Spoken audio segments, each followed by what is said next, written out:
a very long study done on the controversial status of precognition and other anomalous effects.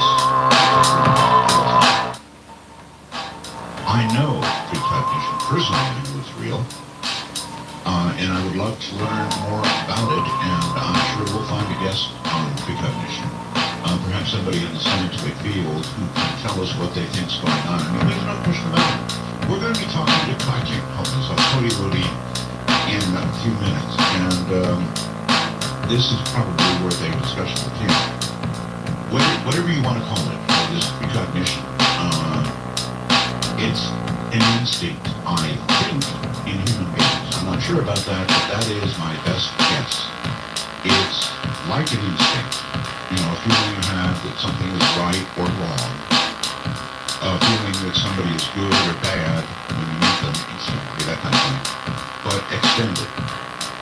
I've had one experience in my life of precognition, so that's enough. I know it's real. Everybody else might not. I do. And they are studying it scientifically, and it certainly is worth finding out more about. Mystery and confusion surrounding the final moments of that Russian jetliner that went down. Now, they've been talking all day about the possibility of a missile or a bomb as at least a possibility. It could have been failures, at near 30,000 feet at cruise altitude are very unlikely. Airplanes just come apart. Yes, the tail has been moved on. I know all about that, but still unlikely. Could have been a bomb. And, by the way, ISIS is claiming credit for the downing of that plane. Now, the experts they trot out on scene think that they could get missiles that high, and maybe they couldn't. Somebody else points out, well, there's mountains. Well, it was well past the mountains, so we'll just have to wait and see, of course. After a devastating loss in the 2012 presidential campaigns, the Republican Party entered a period of intense self-reflection. And they emerged, it says, with a firm promise to learn its mistakes. The GOP vowed to avoid prolonged and vicious primaries. Well, that's history, right? I mean, we know what's going on, and none of that happened. Jeb Bush is trying to hit the reset button. He's suffering badly in polls. And his new slogan, I don't know, it doesn't excite me. I sound like the Donald Trump. It doesn't excite me. But his new slogan is Jeb can fix it. Well, really? I mean, everything? Or just it, whatever it is. That's his new slogan, campaign slogan. Jeb can fix it. And I don't know. I wasn't really particularly enamored of the slogan. Jeb can fix it. All right, Cody Lodi, is an internationally recognized professional in the field of primitive living skills, modern wilderness survival, and urban self-reliance training. Urban, with 26 years of hands-on teaching experience. Due to his intimate understanding of the physics, psychology, physiology of human survival, he is routinely featured as the consulting expert on real-world emergencies for national and international news outlets. He has trained private, corporate, and government agencies, thousands of students, dozens of national and international media sources in outdoor survival, primitive living skills, and urban preparedness. So those of you who thought that all the urban people would be out of luck tonight are wrong. He will be able to speak to that. Now, he'll be coming up in just a moment. I want to say one more thing. Ted Koppel, interestingly, was on CNN earlier today. And it was quite an unusual segment, I must say. It turns out that Ted Koppel has taken on the issue of the grid. He believes that our internet infrastructure in America, which, he pointed out was originally designed for scientists and professors to talk to each other and exchange ideas, and now is in the hands of virtually everybody, wasn't designed to be protected. And he says that anybody, meaning me down our grid completely. Just flat bring it down. Russia and China, he pointed out, not likely to do it because, well, we can do it too and maybe better. So the mutual assured destruction scenario of that between big nations is unlikely. However, we've got Korea, we've got the guys dressed in black in the Middle East, and they don't care about any of that. They want everything to come down. And he pointed out that if the grid went down for 2 years, and that's what he thought it would, 2 years, that in 1 year, the grid being down, only 1 in 10 in America would survive. And I know you're probably sitting out there and going, oh, come on, it's just 8. So, 1 in 10 without electricity couldn't survive? Well, probably accurate. I'm sure it's accurate. It may even be undersaid. Might be worse than that. And I have urged people for years, beginning probably 20 years ago, just as an experiment, go outside, find the big master switch near your power meter reader, and turn off the electricity for your house and try and live for a day, 2 days. See how that goes. It's an interesting experiment you all might probably not want to try, but if you do, you'll learn a lot. All right, coming out after the break.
Such a paranormal-oriented audience, and you have spent so much time in every kind of wilderness human can spend time in, my audience would like to know if you've seen anything weird in the wild, and by that they mean anything just I can't explain, or anything that even was paranormal, and of course, Bigfoot. No, to be a disappointment to some of your fans. I have talked to several people that have seen some bizarre stuff, but never direct an experience for myself. Okay, all right, good answer. Thank you. Now it's out of the way. If someone else says, this is all coming from my computer, that you have a very interesting philosophy of Mother Earth. So I wonder what they mean by that. Well, so basically, I teach primitive living skills, modern survival and preparedness, as you mentioned. And, I make my living off the planet. We all do. Not all of us are conscious of that. But so I do have, I think, a close association with the Earth, which I wish more of us did have, just because of what I do. I'm outside a lot, so outside as much as I'm inside, whether that's my homestead or teaching courses or whatnot. So what they mean by that, I don't really know what they're getting at, but yeah, I'm outside a lot. All right. It's a special association. You call yourself a hippie? No, I don't. I think I missed that era. I like, I like heavy metal music. I don't know many hippies that like that. And I have long hair. I've had long hair ever since I was a little kid. But I don't really call myself a hippie because I don't think that's quite my era. Well, I don't know whether I heard it in a show or that they called me that or someone said a hippie and a military guy survived together. Something it came up in the program somewhere. Sure, yeah, they like to call me a hippie, and a lot of people do that. So, and I've referenced that before, but no, I'm hard to pin down. You know how it is, judgments, and people look at you and they think one thing and it might be another thing. Sure. So I'm sure you experienced that in your career, and I get the same as well in mine. Absolutely. When they ask about your view on Mother Earth, I think, I think as that, and I wondered if it's the same thing as I watched your program. You live out in it all the time, and I know that Native Americans have a sort of a view, worldview about the Earth and what she is, and I wonder if part of that is in you. I don't know. I think it's an interesting question. I think a lot of people would feel similar if they spent more time outside.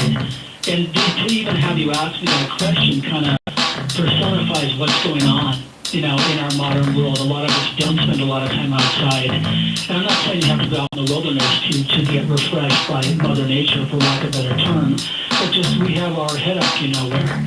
I heard you reference before we got on air together, the Ted Koppel thing. Yes. And, this is, I know with a lot of your listeners, I want to educate, and I'd like Art Bell fans to stay alive. And we're hopelessly, confined to technology, as great as it is. And so that's the point here, is we're so disassociated with the natural world and how things really work when they're unplugged. But it's a fascination with anyone who does spend time outside. It's become the non-norm. My grandparents homesteaded in South Dakota. They literally used the Homestead Act and took Indians' land, and had the sod home in the whole 9 yards. And so they spent much of their day outdoors, planting in the field, the garden, etc., and about 20% time indoors. And today it's the exact opposite. So to really wrap your head around that, if people spent more time outdoors and into something that was real and unplugged for a little bit, figuratively and otherwise, then if the grid did work, it'd be a hell of a lot less scary for those. All right. I want you to understand, I like telling the truth. I'm one of those people that you're talking about. In fact, I may even personify it. I live out here in the middle of the serious desert, Cody, but I spend most of my time inside. I spend most of my time on computers. I spend most of my time with radio. So I am exactly one of those people. Bear that in mind. Even though I've got lots of I've got 20-year food supply. I've got 20-year batteries. I've got solar panels and wind machines and all kinds of things. Battery backup when power fails here. I don't even know it in my house. It just might blink. That'd be about it. And all the rest of the neighbors are coming out going, hey, how come he's got power? So I've done a lot, but not because I'm an outdoor person or I necessarily anticipate a zombie apocalypse. What do you see when you look out your windows of your house? Well, it depends which window. But I see desert. I see lots of birds, lots of animals. The desert is populated a lot more than people think with life. It's kind of a strange life. We've got these giant black birds out here that look like they belong in a horror movie. What do you mean by what do I see? Well, that's my point, is you are, they're ravens, by the way. Yes. Blackbirds, you see. And you are out there. Your job is on radio, and thank God it is, because you've been doing it for decades, and I'm super excited to talk to you tonight, because you're like a rock star. Kind of. Radio. Kind of you. Well, it's true. So what I'm getting at is when Art Bell looks out most of his windows, he sees nature. So I'm not saying you have to be out in it per se, but you are in it. At least the box you live in. Everyone lives in a box, so to speak. That's right. It's out in the bush. Oh, yeah. Because you're talking to another desert in Arizona. So it's midnight in the desert for both of us. All right. You know, so I get that. But my point is that a lot of people are urban-based, and that's fine. But you're not. Because you're out in Nevada. And I've been in Nevada several times, and you have just as remote country as we have in Arizona. And for those that aren't in this belt, in the Southwest, that's news, right? If you go to Connecticut or New Hampshire and whatever, it's not like it is in the Southwest. There's not that much wide open space. And it's different. No, it's so different, Cody, that I've had people come here from New York, and they are extremely uneasy. I mean, you can stand outside where I live on a clear day, and you can see 40, 60 miles. You can just see the mountains way, way far away. The view, and it is so unobstructed that it actually freaks people from the east out. I understand. You know, my clients are the same way. What also freaks people out is the isolation. Because when you're in the bush, when you're in deep wilderness, or when you're living in a remote location, which I do all three of those, it forces you to pay attention to yourself. There's no distractions. And that's scary for a lot of people. So if you talked about a Ted Koppel grid meltdown, the biggest enemies that we face really are between our own ears. Well, let me ask you. Imagine. Yes, do you go along with that? In other words, Koppel said, studies have shown that after a year, only 1 out of 10 would be left alive. Well, I think common sense has shown that we don't know what the hell we're doing anymore on this planet. I see that all the time in my courses. You know, so what I mean by that is we become disassociated with what it takes to live. We're an advanced, quote-unquote, civilization that doesn't know where to put the poop if the toilet doesn't work, that doesn't know how to feed ourselves, and that doesn't, know where the water's coming short of out of the faucet in the wall. So if you took the whole civilization and realized that most of these people in the civilization don't know how to get basic human needs met, would you call that an advanced society or not? No, not in the sense that you mean it, of course. We're talking survival. We're talking non-optional. We're talking, food, water, thermoregulations. We'll talk about, throughout the night. I'm not talking about accessory stuff. And what I'm saying is that most of civilization, especially in the U.S., doesn't know how to do those things. So we don't know how to take care of our basic needs. I know what I've seen on the survival shows. Uh-oh, here we go. Yeah, I mean, that's all there is. I'm trying to be honest with you here. I'm not an expert in any one of these areas except, watching. And it's fascinating. I must say it is fascinating. Talk to me a little bit about, before you were on dual survival, you obviously grew up in a lifestyle that, taught you survival, taught you how to do what you do. How did that come to be? I don't have a real sexy story. Like, I wish I was raised by wolves, or something, but it didn't turn out that way. I'm an only kid, and my dad was military, so we moved around a lot. And the only common thing that I had growing up was going outdoors, was being outside. And so I was outside quite a bit. And fast forward through a lot of hellish stuff I put myself through as a youth in basic survival training, except not the type you'd wish on your kids. I pitched doing what I do to a bunch of summer camps here in Prescott, Arizona, and not one of them wrote me back. No one gave a damn, about survival training or primitive skills or whatever. Keep in mind, this will be my 26th year in business this coming year. So this was back in a time where no one really cared about this sort of stuff.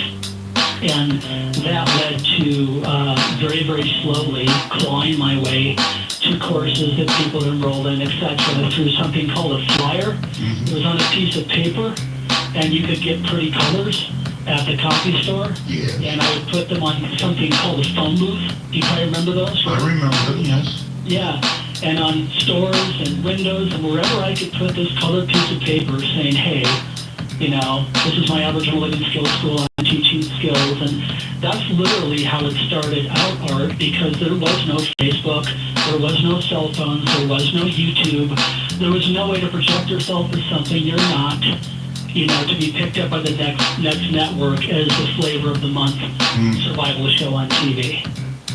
You had to work for your clients. So there really was a time like that, huh? There was. Yeah, And it was a much more historically honest time as well. It was. It was.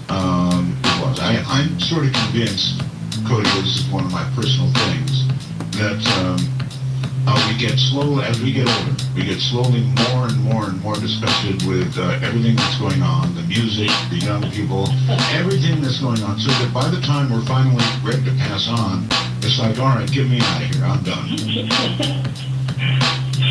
Well, we hope you have many more decades here doing your show. Kind of you. But I really mean that. I mean, it just seems like a natural thing. The older people get a little bit grumpy. I know I can be a little grumpy.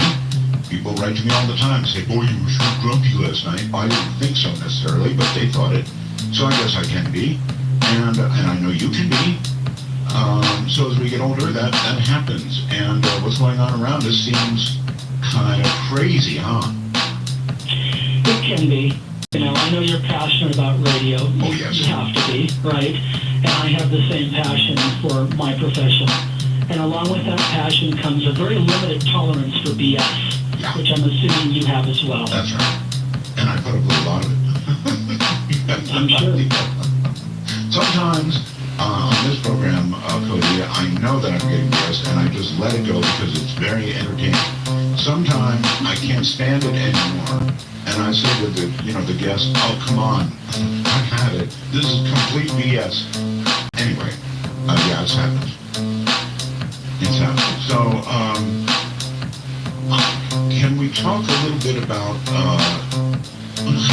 even before we get into the TV shows, I want to say something. The sickest that I've ever been in my life, Cody, and I mean the sickest I've been in my life, there's just no relief from it, is seasickness. My dad had a big, frankly, yacht, big boat, sailboat, and he took me out, and I started to get sick, and there was no relief. I mean, no relief. You toss up all you have, and then you continue to want to toss up what's no longer even there. That's that bad. And I saw you get seasick. Not that badly, but I saw you on a raft in the middle of the Pacific, and you were looking pretty green. Yeah, that doesn't really work for me. Yeah, I can get seasick pretty easy. So that's the only reason I wasn't a Navy SEAL. That's a good reason not to be a SEAL. Is your BS meter going off now? Not at all. Oh, no, not at all. You were in the military or no? Oh, God, no. No. Dad was. I see. Yeah, my dad was too. All right, hold it right there. We'll be right back. Please.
alive in the United States, and we talked about it, but I'm not sure about an exact answer. Do you think that would be... What do we have? I think we have like 386 million people in the U.S. Isn't that about right? Yes, about right, yeah. So my math sucks. So what is that? If Ted Koppel's right, how many people is that? We don't have to do the math. I mean, it's Thank just... God. There's not many people. 1 in 10 left alive. 1 in 10. I think that's, well, it depends. You know, okay, I'm used to these new coding, and they want this bad answer, and as if I'm McDonald's or something. So, all right, well, then, just say it this way. Would the majority of the Americans be dead before you were alive? Possibly, because of the way things are now. If you asked this question like 50 years ago, the different answer, 100 years ago, different answer. You're right. So, and that's kind of what I'm getting at with, the lack of nature, etc. And there's a lot of people coming back to simplicity. You can imagine the kind of emails, I can imagine some of the emails you get. You can imagine some of the emails I get, and there's a lot of good things going on, and a lot of terrifying things, of course. But with people starting to do more with less, the gardening is huge, non-hybrid seeds is going to the roof. There's a lot of good things regarding self-reliance. People are being inspired to do more with less. That's more about, I want to do this, rather than we're scared of zombies do this. Because when people do self-reliance and preparedness based on fear, that's a temporary solution. That never lasts. When they do it because they want simplicity and freedom in their life, then that's a lasting process that I can support. I started to have organ failure when my internet's down. We need to work on you. You need to come on a course. The course would be survival for me. You should do a show on that. So, anyway, you don't much like the term untold survivalist. How come? The term survivalist has a negative connotation. Why? And why? Yeah. Eric Fine, cop killer, is a survivalist. We have people blowing up federal buildings. They're survivalists. So you tell me, Art, how can a word describe someone who blows up a federal building and someone who teaches people how to survive an outdoor survival experience gone bad? You need to rethink it now. You need to rethink it. Survivalist is not a bad word. As you portrayed it, you're talking about criminals. Yeah, I'm talking about the word survivalist. That's what we're talking about. Well, even if they were, they didn't ruin the term survivalist. It's still a fascinating thing to be and be able to do. I don't feel like they ruined it. A lot of people, go ahead. You're a survivalist. Tell me what you do. What do you do? You're a survivalist. What does that mean? Well, in your case, it means you have a professional on TV if you want it, or you write books, or you teach classes. On what, though? On what? Survival. What does that mean? Survival. Means how to get your internet back up. You got me there. So here's my next point. Eventually, when we talk dirty word, I know it'll seem like profanity to a lot of people, but it's not. It's called credibility and integrity. And those things have gone by the wayside. So if someone's a survivalist, quote unquote, just let me finish. If someone's a survivalist, then I would ask them, oh really, what do you teach? If it's someone survivalist, it's kind of like, say, tree in the forest. Well, is it a softwood? Is it a hardwood? Is it spring, summer, autumn? Is it a good bellwood? Can you make fire with it? It doesn't mean anything. And that's my point, is the word survivalist is used by networks because you don't have to vet it. Because it doesn't really have a meaning. It's unvettable, which makes it nice when you hire phony people on TV to portray a survival expert, so to speak, according to them. So if someone asks me, one, I don't like the term, and I'm telling you why I don't like the term, but they'll ask me, what do you do? I'll say, what do you want? Do you want urban preparedness? Do you want modern outdoor survival skills? Do you want primitive living skills? Do you want homesteading? We're not on the same bandwidth. There's different stations on the radio. It's all the radio. But, you could be listening to heavy metal or Art Bell, and I want Art Bell tonight. It's all the same radio, but there are different stations on the radio, and you'll get a very different experience listening to heavy metal than Art Bell. Yeah, you're really going to hate my bumper music. I like your music, and I dig that guy with the deep voice. Is that you, or is that... No. I have a fairly deep voice, but he puts me to shame. That's Ross Mitchell up in Reno, very good friend of mine. Wow, he's great. Yeah, absolutely great. So, I don't know. I exactly was not or I guess I was a little unhappy with your being that unhappy with the word survivalist, because yeah, some of the guys who did bad stuff call themselves survivalists, but that truly doesn't ruin the word. I mean, the media called them survivalists, and that's my point again. We're dealing with people's lives, Art. I take that seriously. Survival instruction deals with whether people live or die based on the advice given. There's a time for accuracy, and this profession is it. And when you have a term that not only deals with acts of domestic terrorism, that can also supposedly define a community college instructor who teaches outdoor survival skills, that's not accurate. And it further muddies the water, like a lot of survival shows out there, which ends up killing people. And we'll talk about your fascination with survival TV. And, you thought it was probably your buddy, but I'm going to be breaking your heart. Oh, okay. No, it's all right. My heart can't stand to be broken about this. Look, originally I thought survival meant, like Survivor on TV and who gets voted off next. I mean, that was it for me until I ran into Naked and Afraid. And oh, by the way, somebody asked on the computer, are you wearing shoes now? Of course not. Yeah, you never do, right? You actually didn't have to do this on the show, but you chose, you choose in life, not just on the show, but in life, not to wear shoes. Why? Well, that's a multi-pronged answer. One, I don't like being anyone's you-know-what. You can take a very highly trained special forces operator and take off their boots and they're worthless. So if I can take a $100 piece of gear and rip through $1 million worth of training from the U.S. government, there's something wrong. All right, can I ask a quick question? Sure. You had a partner who was like a special forces special guy or something, and he one time did take off his shoes. And was he next to worthless? Yeah, of course. Sorry, I had to ask. Yeah. I mean, a lot of Native people, if you travel all over the world, like I have, and you go to some more remote locations, you'll see that going barefoot is kind of normal. It's only interesting and weird in our culture, and in most modern cultures. But if you get off the beaten trail, a lot of people are going barefoot. I also am fascinated to go, of course, do more with less. That's my passion. And if I don't need to wear shoes, why would I? I do have sandals that I wear, and I have flip-flops in my Jeep because it's not worth being celibate. I want to be able to take my sweetheart out to dinner at a restaurant, and so they can frown on that unless I know the owner, and sometimes I do. I like tough feet because it's a huge survival asset.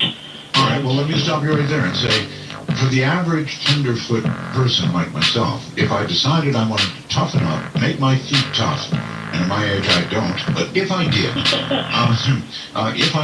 I could go tromping around the desert, and we have lots of stuff out here that will turn your feet into shredded stumps of what they were. How long would it take to get tough? Well, to get tough. Now I'm like your trainer. I'm Art Bell's trainer. Well, you hit the nail on the head. Hanging out in Nevada in the desert is different than walking in the lawn in Connecticut. So you don't go to get the PhD until you've gone to grade school. So I'm not advocating people go barefoot. I could care less whether people wear shoes or not. I don't care. This is just what I do. And I don't even think about it anymore, just like you don't think about wearing pants. I'm assuming you're wearing pants now. I am. But it's very personal question, but Are you wearing, why do you wear pants? Well, so that's how I feel about the shoe thing. But if you wanted to train, you'd do it easy. You'd start on, your kitchen floor or whatever, and then go out into a lawn. The beauty about Arizona and Nevada, is it's hardcore. I mean, if you can go barefoot in Arizona, I've walked over some nasty stuff. And what fascinates me, even to this day, is I've gone barefoot all over the world, quite literally. And it's doable, because people... Obviously, you did it. But again, my question is, for me, if I started out and I wanted to get to the point from where I am now, which is 0, to tough feet, we'll call it 10, how long out there walking in the desert? Well, again, we're starting slow. I mean, callus tissue, I don't have I don't know how quick calluses grow. Let's say that you could feel definite results within just a few weeks. And the amount of pain involved in those definite results would be on a scale of 1 to 10. The pain never ends. When you go barefoot in Arizona, you deal with pain. Yes. Okay. Well, I think probably anywhere. I mean, you go into the jungles and you're barefoot, there are other dangers. There are, and there are dangers, and I don't walk like other people walk. When you walk barefoot for as many years as I have, you literally walk different. You drop down with the ball of the foot. You don't. Most people strike with the heel, and that's when there's a book called Born to Run out there, which has started this barefoot running craze. With the Tarahumara Indians in northern Mexico, and a lot of people strike with the heel first, and then with the ball of the foot. That's very jarring, to the human physiology. It's jarring to the skeleton. I don't walk that way. So I've literally, walking barefoot has changed the way I walk biomechanically. And also it's changed my awareness level. I look where I step because I am barefoot, and so I pay attention to where I'm walking. And my fascination also is I love to read survival stories. And there's a lot of POW stories out there, as you can imagine. And one of the first things they did is they took their boots because they knew they couldn't run. And I was like, I don't want to be that guy. I don't want to be dependent on that small piece of gear, as valuable as it is. I love footwear. It definitely has a place. I'm not anti-shoe. I'm not anti-boot. I'm not like waving a flag, everyone go barefoot and hug a tree. I'm not. I just like to do more with less, and I'm fascinated about what I can get away with on this planet without being a slave. Okay, how much of an issue was that in the show itself? In other words, you had partners who did use footwear, and they sort of accused you of being too slow. But, of course, when you have bare feet, you pay attention to where you're putting that bare foot, so you move a little slower, I take it, right? Well, what's the rush? Unless you're running from something, which we're not. Oh, come on, it's TV. It's TV. I've done TV, and it's nothing but a rush. That's all they do in TV and movies is rush. You are right. And most TV, all TV is produced, and we can talk about that later. So as far as me not getting somewhere fast enough, where we were going, what was the rush to do that?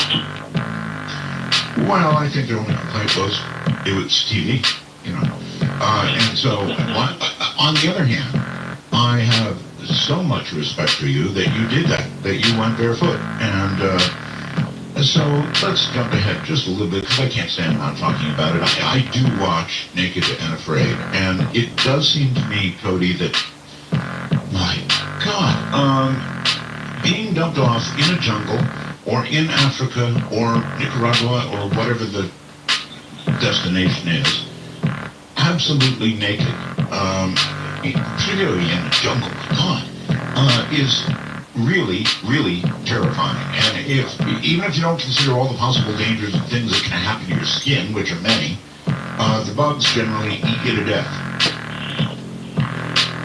Yeah. So, how much of a test is it to be completely naked, not just bare feet, bare everything? Well, it's a produced show. Oh, yeah. Granted that there's people naked out there. Oh, yeah. And we can go in as far down this rabbit hole as you want. But really, when all good ideas have left and there's nothing more constructive to bring to the table, have them take their clothes off. Yeah. And that's essentially what's happened. I have an idea for a new survival show that I'll share with you. It's just you and me, right? If you're really serious, I wouldn't do it on the air. Someone absolutely is going to steal it.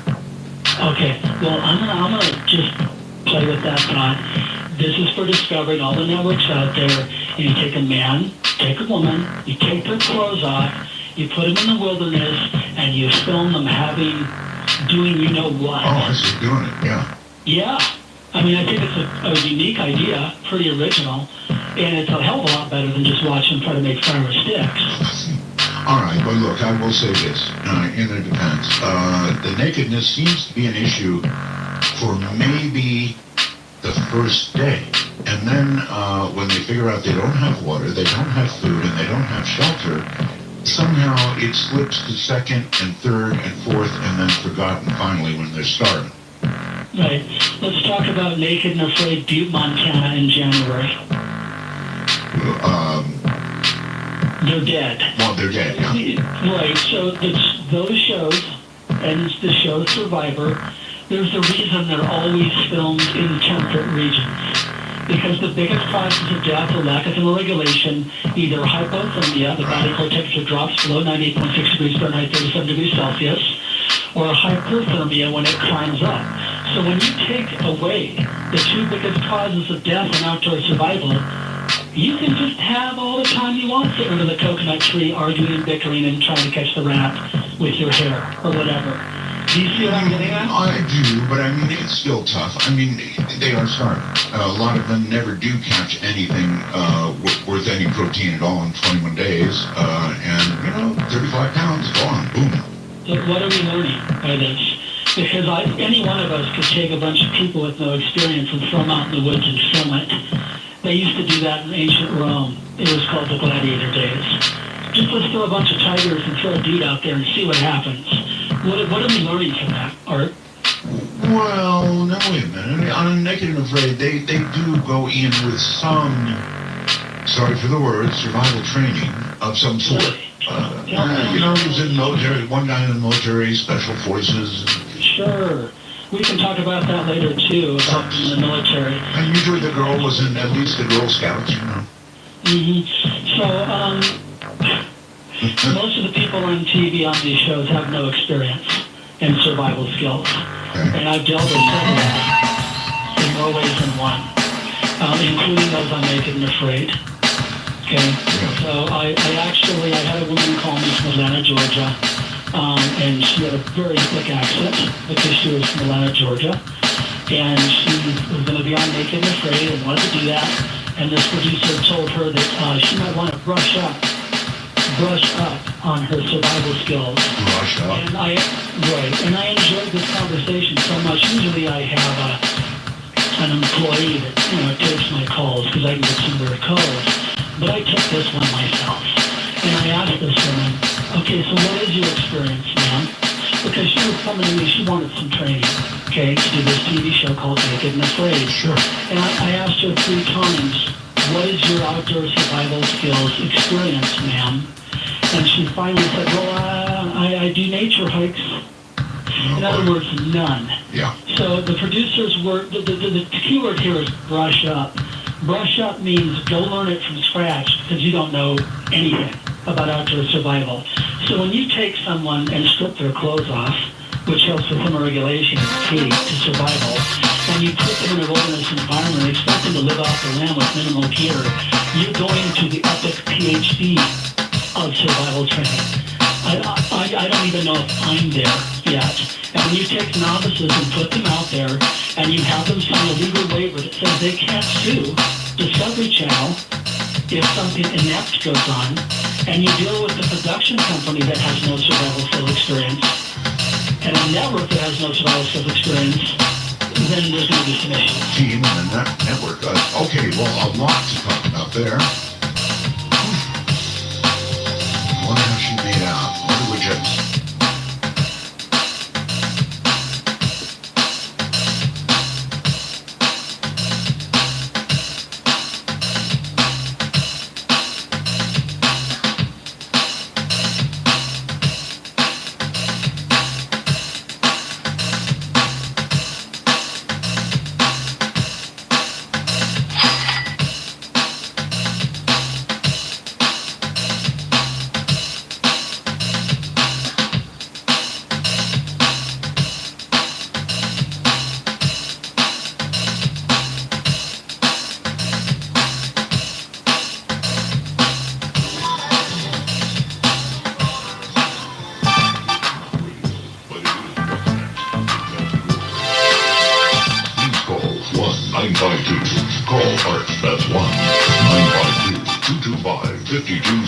Actually, that represents our beginnings. It is somewhat radio now, and probably so. KBC in Los Angeles, and so many more. So, Tony Lundeen is here tonight, and he's obviously a really very cool guy to interview. And we were talking for a second about this the series Naked and Afraid, not his series. Both are very controversial in a lot of ways, actually. Naked and Afraid and Survival, which was his, and we'll get to all that. But with respect to Naked and Afraid, I can't help but ask, and everybody wants me to ask, what do you think is fake and what do you think is real? Or I'll give you an example and you can knock it down. They've been starving for 20 days, I believe, and tomorrow is extraction day. So they're sitting there starved half to death on the ground. And suddenly a deadfall goes off and they get lucky and a rabbit just made it, or some bird or whatever, just made it in and tripped the deadfall. And they get protein and made out day 20 to make it out alive. Now, they wouldn't go that far, would they, as to put a bird in a trap? Of course they would. All TV is produced. That's why you have television producers, right? Yeah. So if you could film something verbatim and actually film something completely accurate in the field or the city or wherever, and then you'd still have this thing called an edit bay with an editor. It's going to go take that footage and tweak it to whatever the network wants. The network has something called a big fat wallet that pays everyone, and they're dictating what goes on behind the scenes. They're the ultimate authority or no one gets paid. Wow. Right? I don't care what survival show you watch, all television shows are produced, and some things are done for real and some things are not. I mean, on Dual Survival, when it rained, we didn't predict that. You know, it's not like we caused it to rain or caused some certain things to happen. But I have real low tolerance. I don't watch TV. I've never even seen my show. Really? You know, why would I watch someone else's show? Yeah, I don't listen to my own shows either. Really? No, I don't. Huh. I don't. But, so, you know, I've worked in TV a long time.